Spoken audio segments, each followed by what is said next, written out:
What does Oklahoma State's offense do well that has your attention? It's tricky, I'm a little concerned that they've had so much evolution this year. It started off, I think, with Coach Gundy's influence, and then as that changed, and the offensive coordinator took over, they got a little bit more gadgety, probably, a little bit more exotic, and then as that's evolved, they had some quarterback things, and playing Sam Jackson at quarterback, and they turned that into a little bit more of a run deal, and now with Zane Flores back at quarterback is a new identity yet. So it's just it's been evolving. So it's been a difficult prep that way. We've prepped for a lot of stuff. If there's 670 snaps of offense, we've prepped for 670 snaps, and I'm sure that we're going to see some things that we haven't seen. But we're just trying to work on rules and principles, and that's probably the scariest thing. With that in mind, they had an off week also. Mm-hmm. Do you kind of expect a little circus act here? Yeah, no doubt about it. Yeah, they're really well coached as far as you're not going to see the same picture twice, off week or no off week. And I think with the more time they have, the more exotic maybe they can be. And they've got a good little cachet of trick plays and gadgets and things too that are going to test our eye discipline. So that's been a big emphasis for us as well. So we just got to play sound and we got to do our jobs. How do you overcome the Romaine loss?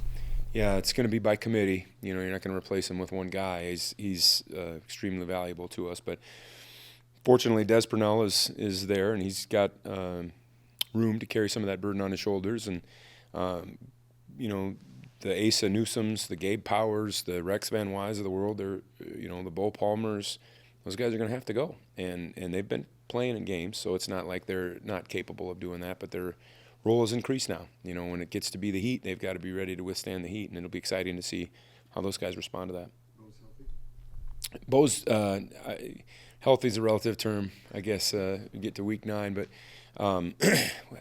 he's healthier than he's been, and I feel bad for Bo this year because he's been trying so hard to get back in the lineup, and he just hasn't quite been what he's been in the past. And but yeah, if we need him, Bo can go. Chris mentioned both Rex and Desmond might have the green dot. Is there one you would be communicating with more than the other? We've been working on doing it with Des. Rex is accustomed to that. He's had that in his, he's had that all season. There may be packages where both of those guys are in there at the same time. That's where things get a little bit tricky. We ran into that one time, I think it was North Dakota, where they had an explosive play that got down to a red zone where both of them were in the game at the same time, and now Rex is running out of the game trying to get a new helmet, and it causes some chaos. Might be some obstacles that way, but I've been hammering those guys with different things, and sometimes I get real wordy. I've gotten more wordy with Austin Romaine as the season's gone on. I think with Des, first time with the helmet, I think he'd probably just rather play, and so I'll talk to him pre-snap maybe, and there's even times pre-snap where I don't say anything, a lot of times actually, and I just let him get into the flow of the game, and if there's something that he needs, I'll try to get it to him and be as brief as I can be. What's Austin do for that defense that you won't be able to replace? Calm, leadership. There's certain guys on our defense, and I had this talk with actually Colby McAllister yesterday, who has been out all season, but there's certain guys that I think that when they're in the game just calm things down. BJ Payne's one of those guys. When he's out there, I think guys are just more relaxed. They just feel more comfortable. Austin Romaine's one of those guys. When he's out there, it doesn't matter how fast things are going, what's happening, circumstances of the game. I think when he's out there and you're a defensive lineman, you turn around and see him, you feel pretty dang good about what's going on or our ability to get a stop. And so, hopefully those guys that are going to be taking his place can earn that. I think Dez is one of those guys, certainly, but, when those two guys are out there in tandem, it's satisfying for me. Now somebody else is going to have to take that role.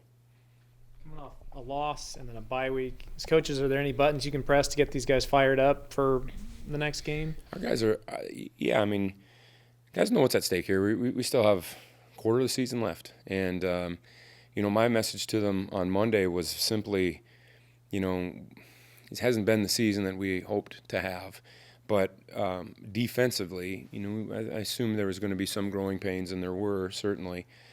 we've gotten better as things have gone on. Even despite the injuries and despite some of the obstacles that we've had, we're improving. And these last 3 games are really going to be the litmus test to see how far we've come since August. And 2 road games and different styles, and it's going to be a challenge. And it's always been tough for us in Stillwater, as Coach mentioned. I know on Monday he had the same message for the team. So it's really a great challenge for us. So that I don't think they need motivation. I think they understand what's going on. They'll be ready to play.